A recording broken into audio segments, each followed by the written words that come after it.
This is the part 2 video podcast for chapter 5 on human impacts on forest hydrology. And what I want to do here is present the concepts and findings from paired basin studies. So what is a paired basin study? Well, I'm going to provide you a very generic definition that's very broad, and then we'll see how that specifically applies in hydrology. So the approach is to use a formal statistical design. That's what makes it an experiment with specific testable predictions and so forth. We're going to select two or more nearby identical watersheds, monitor them without any intervention for what we call a calibration period that's going to last several years. That's going to allow us to see how these systems function naturally. Then we're going to apply a treatment to one of those watersheds that we're going to call the experimental watershed. And we're going to compare the differences after treatment between the experimental conditions and the control conditions. The key to make this work is that we have the relationship from before to tell us how the system ought to work, and then we see what's actually happening to see what the changes have been. What this does is it reveals the overall system functioning for each unit. And a unit could be anything, whether it's the whole watershed, whether it's a particular flux or storage area or whatever. But how something is working relative to other things, and then it allows you to infer what the fine-scale mechanisms would be based on the differences that you see between units, over time, and between the control conditions and the experimental conditions. So let's see how this works. So here's a schematic that shows two watersheds side by side, in an ideal case. So here's one watershed designated by X because it's going to be experimental. Here's another watershed designated by C because it's going to be the control. So we monitor this for what we call the calibration period. And then here on the right, it shows like stream flow data in centimeters per year. And QX is the outlet flow for the experimental watershed before we've done any experiment. And QC is the stream flow for the control. So we can make a relationship between those two, which is conceptually shown here. We can create a regression line, and hopefully we have a statistically significant, high correlation relationship that meets all of the assumptions of regression and correlation analyses, and it is highly scientifically meaningful. So if that can happen, then you get this relationship, and what I want you to pay special attention to is the fact that the QX here for this regression relationship has this caret symbol, or what we can call a hat. This is what you could calculate if you knew something about the control. You go into the regression equation and you're calculating the expectation for what would happen under the baseline conditions during the calibration period. Now you move into the experimental phase, and in this example we're going to deforest one watershed, taking it from forest to grass conditions, and then we're going to monitor over a period of time again. Now hopefully the range of conditions during the experimental period are the same as they were during the calibration period. In other words, no dramatic climate shift, no sudden drought that takes over that's unlike anything precedented in the calibration period. We have to be spanning the range of conditions with the same stream flows that were observed during the control period to be very confident in this analysis. And of course, we can't control nature, so that's one of the challenges with a paired basin experiment. So in the first column, we have the actual observed conditions during the experimental period in the experimental watershed. In the second column, the actual observed conditions in the control. Now here's the interesting thing. You take the numbers from the control, you go back to the relationship, the hat relationship here, and you calculate QX hat. What would have happened if the watershed was pristine in the experimental basin? And then you write those numbers in the third column. Then you subtract what would have happened compared to what actually happened, and then the net difference there is the increase, assuming there is an increase, could be a decrease, I guess, but it's the overall increase in stream flow comparing what's observed to what would have happened if it was pristine, and then you can sum all that if it's suitable to get an overall effect. Similarly, we can look at what happens with evapotranspiration, and as you can see in this example. The actual runoff in the experimental watershed after it's been cut is higher than what it was before it was cut, and as a result of that, there is an excess of water, which is the concept that we're working under. So this kind of study has been done quite a bit through the 20th century all over the world, including several places in the United States. One of those places is the Coweta Long-Term Ecological Research Site in North Carolina. And this shows you where it's located in the far southwestern corner of North Carolina. A photograph here, and then a watershed map showing all of the subcatchments that are present there, overlaid on the topographic map. This is a very hard photo to see because it's very old, but it shows Coweta Watershed 6, and if you can't tell, what's showing here is a deforested condition when it's basically grass. But you can see it's a very steep forested catchment that's been logged. So there are 12 years of pre-cut data, and that was used to calibrate a multiple regression model for forested discharge to give you what would have happened in the pristine case. Then 22 acres were clear cut, basically taking it from forest to grass, and it was maintained as grass, for a 6-year period. So let's see what happened. So there are two graphs here. There's a top graph and then a bottom graph, which is bigger than the top one. The y-axis is the same for both. It's deviations from predicted flow in units of inches. The top graph goes from negative 0.5 to positive 1. The lower one goes from negative 0.5 to positive 3. On the x-axis are months. So each bar in this bar chart, this vertical bar chart, is the deviation from predicted flow for the month. And it starts in April, May, June, July, and so on. So during the first 2 years here that are shown, from 1958, 59, 59, 60, overall for most of that time you see that there's a positive decrease in flow. That means that during the conversion from hardwood to grass, there was an excess of water generated.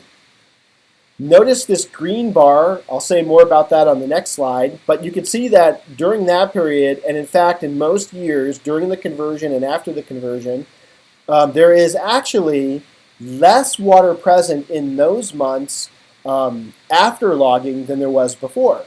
So this is April, May, June, July, and as you can imagine, those are the high growth rate periods in the spring and summer when grass growth is highly vigorous, and so even though it's grasses, it's actually consuming more water than would have taken place.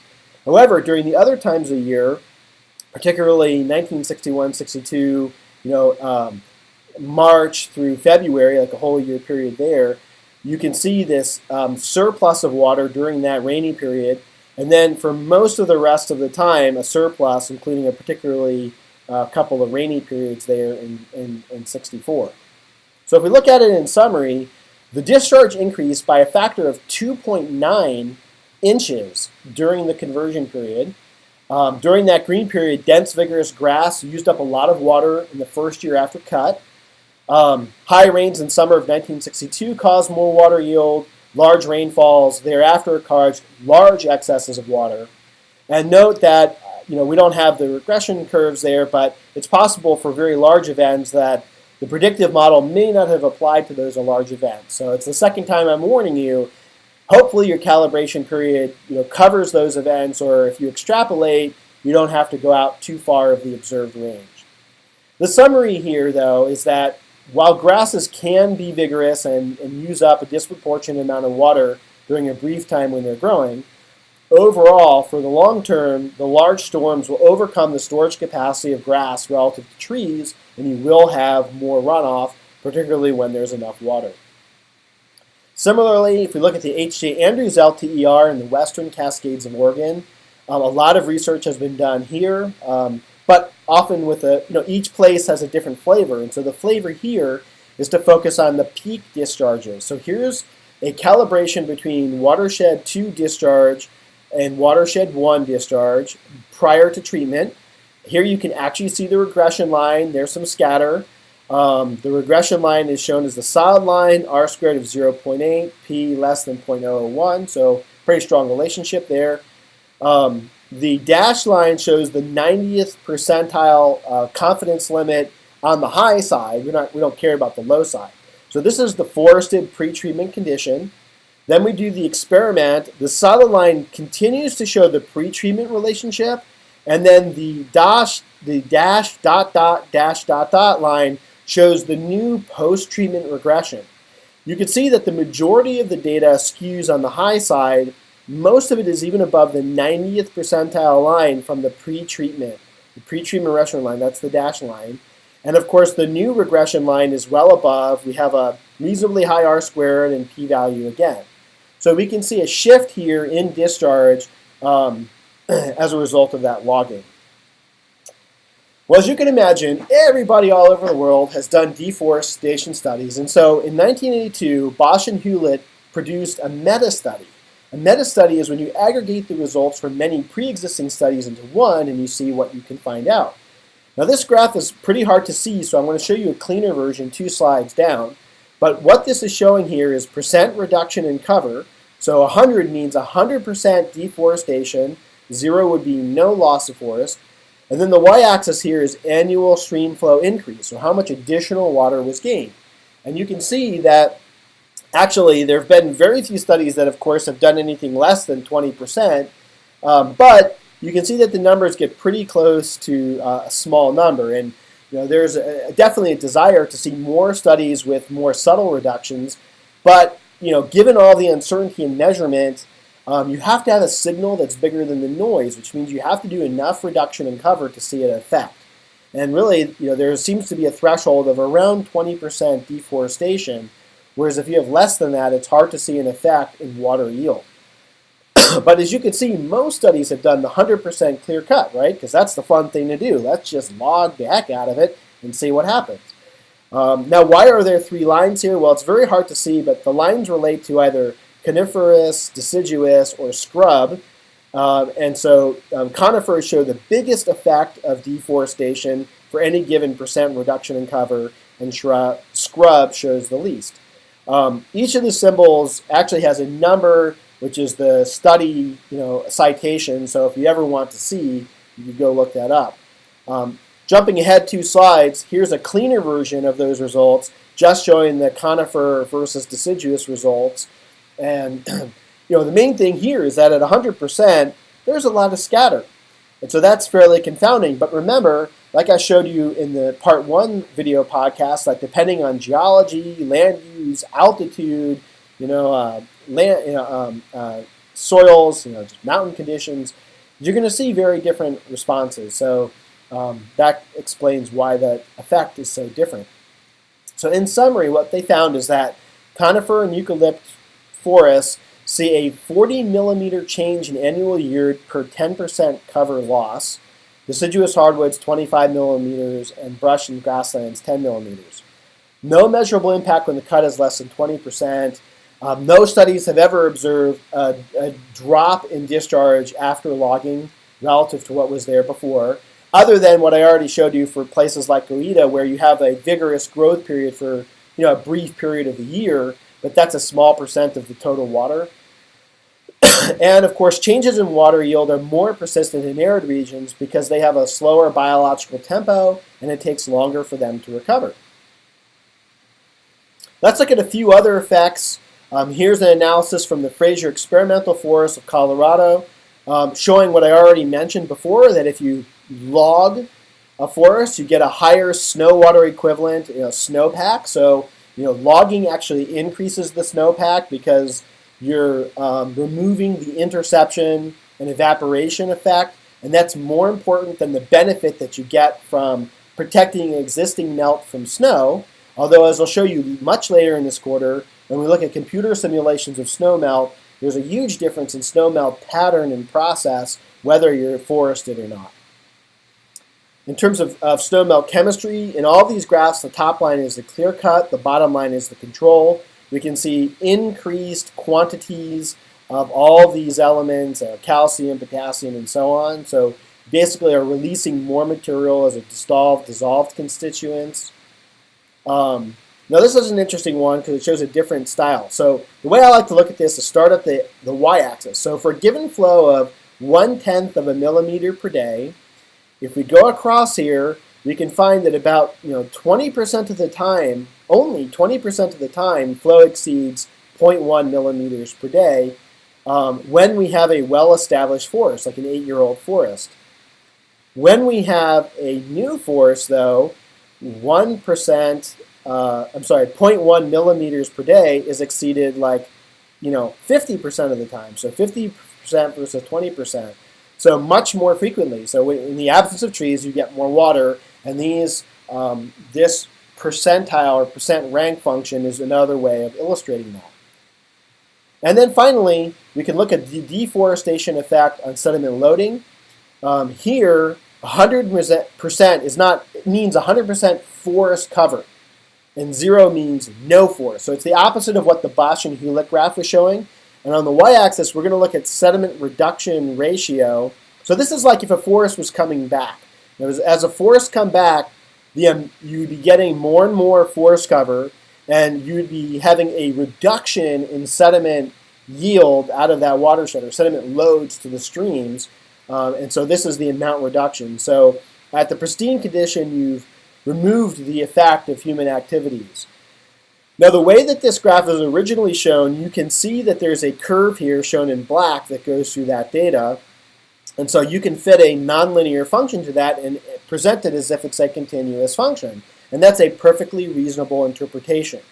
We can see that there's a strong effect zone where in the initial phases of reforestation, you get a significant reduction. It's linear, but a significant reduction, up to a 60% reduction in sediment loading when you get only 25% of the watershed cover back. But then you see that starts to asymptote out and you don't have a strong effect. Now, another way to interpret these results, which is my own interpretation, but just to illustrate, you don't have to just take Excel and fit a nonlinear function. Imagine that there is a threshold process. A threshold means that at some number, the mechanism actually changes and the dynamics as a result change and the loadings change. So here, I fit a line roughly to illustrate what's happening from 40% cover to 100% cover. And then I've hit another line that goes from 0 to 40%. And then where those two lines crisscross, then those would represent a change. And so I've had to, I guess I could have brought the line up to here, and but I drew it this way because I was trying to be true to this data more than those 2 points. But in any case, either way, you could imagine a threshold response where perhaps at 60% deforested, 40% forest cover, that there's a fundamental change in the process of sediment loading, and so that's why I have showed it this way.